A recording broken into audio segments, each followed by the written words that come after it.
Welcome back, my loves, to your cosmic sanctuary. I'm Elle, your holistic energy alchemist, and I am back today to continue the exploration of nurture. All right. So, I was explaining how nurture is a very intricate part of you stepping into your power and also for you to reclaim your energy, which is you reclaiming your power and stepping into your power. And so today I want to now dive into the foundation of nurture. So when we're born, of course, we come through this world through our mothers. Our mothers are stargates, and they utilize their portal, which we call the womb, in order to bring new life onto the earth.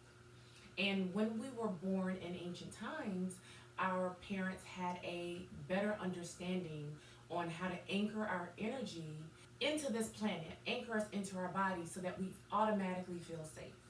Well, in the times that we live in now, most of us are born in hospitals. So that is an automatic disconnect from being anchored and feeling safe. Hospitals are cold, sterile, white walls, completely bright, and we just came out of a dark, comfortable, safe space. So it is a stark difference to come from a dark sanctuary into a very bright light where your eyes are not ready to even adjust to that. The other portion of that is, of course, when you're born in a hospital, they automatically cut the umbilical cord. So not only are you in this space that is completely different from where you just came out of, you're surrounded by all these strangers. They have their minds on all of these different things, which as a baby you can pick up on and feel their energy. So it's going to automatically make you feel like you're not safe. You don't know where to anchor. You don't know where to connect. And then they cut off your life force, your life cord, and your instructions, which is your placenta. Because your placenta is actually your soul map. It gives you the instructions for what your assignment is in this life. And so they cut you off from that, and they don't give it to your parents unless your parents know better to ask for it. And then they don't allow for you to really anchor yourself to your mother, because at the beginning of this phase of your journey, you're taken out of your mother, umbilical cord cut. They take you and start to clean you off and wash you off. When all of that, what is on you is really the baptism that comes from coming out of your mother's portal. So that's supposed to be an intimate thing. Your first bath, it actually should be given from your mother. And so all of that is throwing you out of alignment automatically, and you're not able to anchor into the earth. So now let's talk about the anchoring into the earth.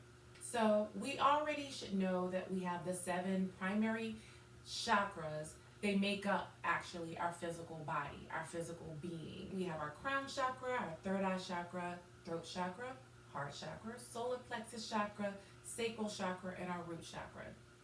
However, one chakra that we don't really talk about a lot is the earth star chakra. A lot of people are confused about this chakra, even if they do have some knowledge of it. So I'm going to give you some good soul food about the earth star chakra. All right, let's get started. So the earth star chakra is actually in the earth, hence the name. It is about 6 to 18 feet underneath the earth. This chakra is what I call our pedestal. So we have a crown chakra and we have our pedestal. This chakra anchors us to the earth. Why anchoring is so important is, if you're not anchored to anything, you're literally floating aimlessly through life without feeling safe, secure, and held and supported. The earth star chakra is where we gain our footing, is where we actually find our place on this planet. So since most of us are not anchored into the earth when we come into this world, we feel lost, we feel alone, we feel unsupported, and we feel like we don't belong. The earth star chakra is where we gain that. The earth star chakra also vibrates at the frequency of the planet, which keeps us in alignment with the waves and the different frequencies and the different movements of the earth. Also, the earth star chakra is what keeps our lower chakras and alignment. When we have an open Earth Star chakra and we are anchored and in tune with that particular chakra, we're able to easily keep our root, sacral, and solar plexus chakras in alignment and in balance. We're able to easily recycle our energy into the earth because the earth operates as a mother to us, operates as a healer to us. And when we're not in that frequency, we are not getting regenerated and healed and restored, which is what the earth energy naturally does when we are anchored. That is the purpose of actually grounding. When you go standing on the grass or stand on the earth with no shoes on, you're connecting the soles of your feet, which are solar plexus in the center of your feet, which is actually connected to and a part of the Earth Star chakra. So your feet and your legs are connected and rooted in that Earth Star chakra. The legs are the connecting bridge in between the Earth Star chakra and your root chakra. So there should be a constant communication going on with the Earth Star and the root. And so when you're grounding, these chakras are supposed to be helping one another remain in balance and in alignment. The root chakra is receiving messages from the earth so that it stays in tune with the earth, so that the body can always be in alignment. Now, let's get back to the baby. As a baby, the placenta is a very important part of our rootedness and our being anchored. If you look at it, it's connected to the umbilical cord, and this cord is where we receive communication from the placenta into us when we're a baby. Now, in ancient times, we allowed for the umbilical cord and the placenta to stay connected to the baby until the baby downloaded all of the instructions it needed in order to navigate this life. You can look at the placenta as the baby's navigation map so that they know how to utilize this vessel that we call our bodies. And so what we did with the placenta and the umbilical cord is we planted it underneath a tree that was connected to the baby, and most of the time actually to the entire family.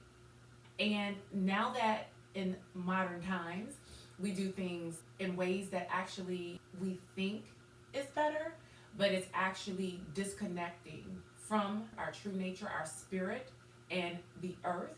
And we also do things that disconnect the body so that the body is no longer in alignment and in coherence with the earth.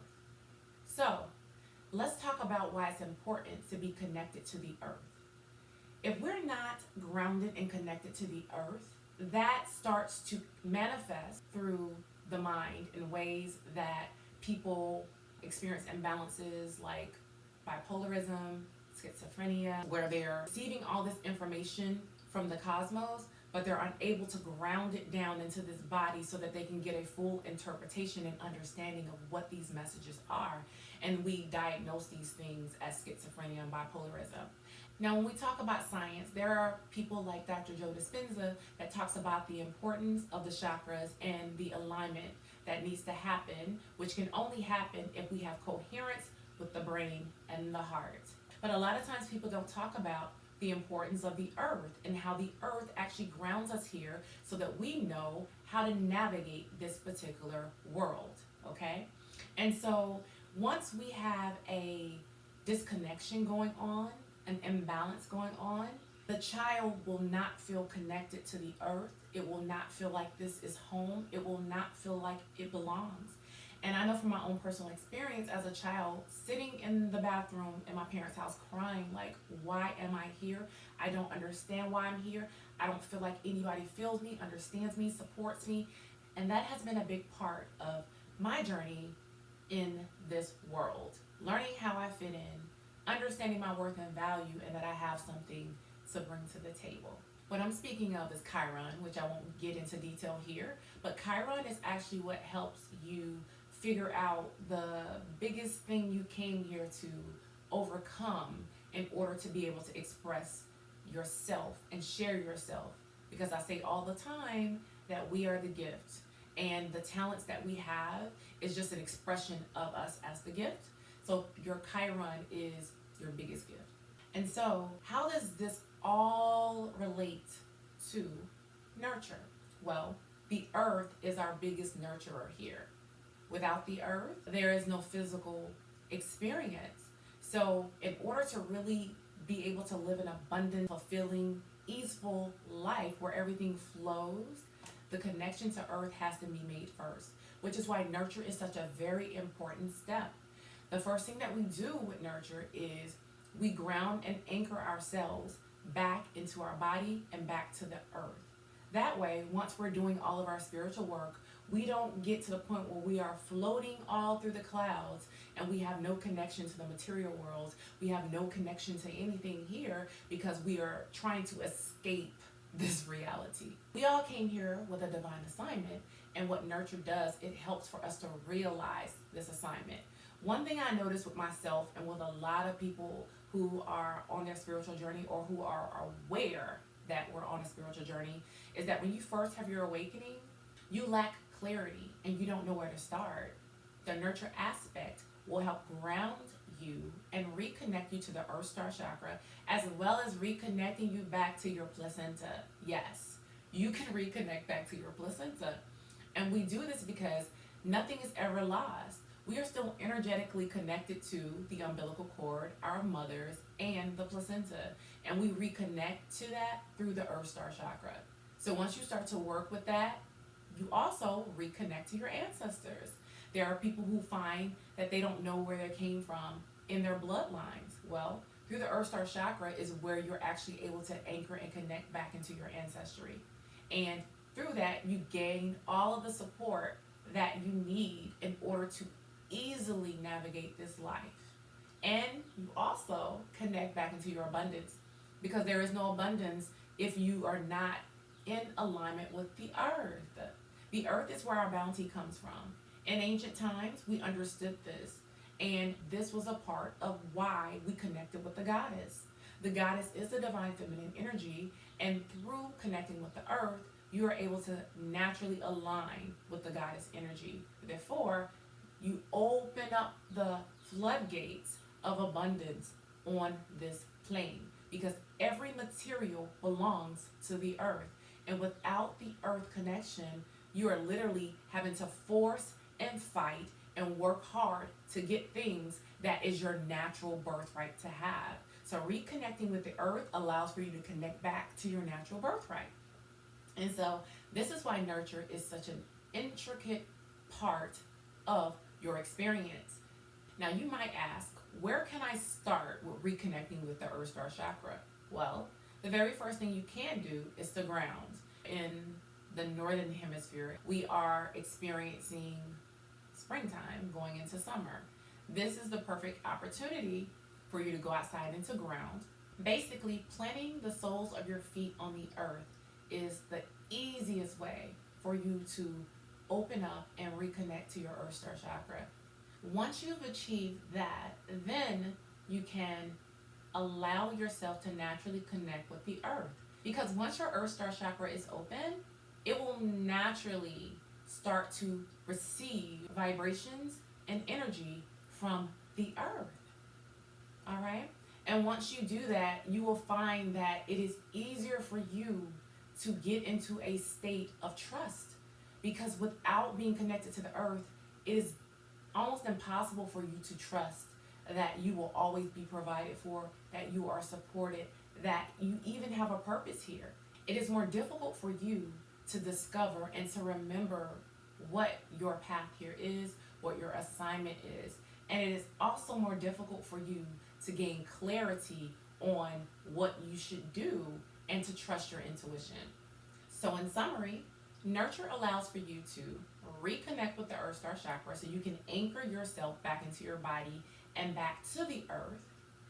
2, it allows for you to reconnect with your divine assignment through your placenta.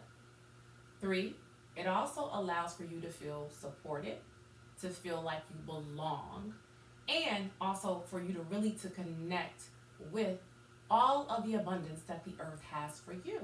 So nurture is an intricate part of our soul's journey, and it allows for us to more easily align our energy. Nurture is you getting in tune with the Earth Star Chakra, your root chakra, your sacral, your solar plexus chakra, in order for you to embody what you are calling in.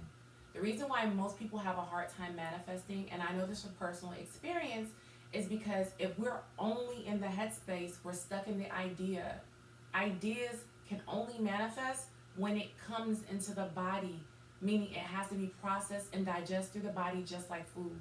We can think about eating food all day, but if we don't actually eat the food, it is not being digested and processed through our body. So that's all I have for you guys today. I am so grateful that you tuned into your Cosmic Sanctuary. And for those who are in alignment and in resonance with this message, with this frequency, go ahead and subscribe to my channel, and you can hit the notification button so you can be notified of when I post new information, new wisdom, so that your soul can soak it up and it can become more in alignment with who you truly are. Also, I do have a gift for you guys. While it's available, go ahead and click on my link tree and go into the Heal Soul website. That way you can get a free copy of my astrology key guide. This will give you some clarification on how your natal chart can benefit you. And it also gives you some breakdowns on the planets, the zodiac signs, the houses, to give you a little bit more clarity as to how you can utilize that information and gain more understanding of astrology. All right? I love you guys so much, and I really appreciate you for tuning into this frequency. Have a beautiful day, my loves. Mwah.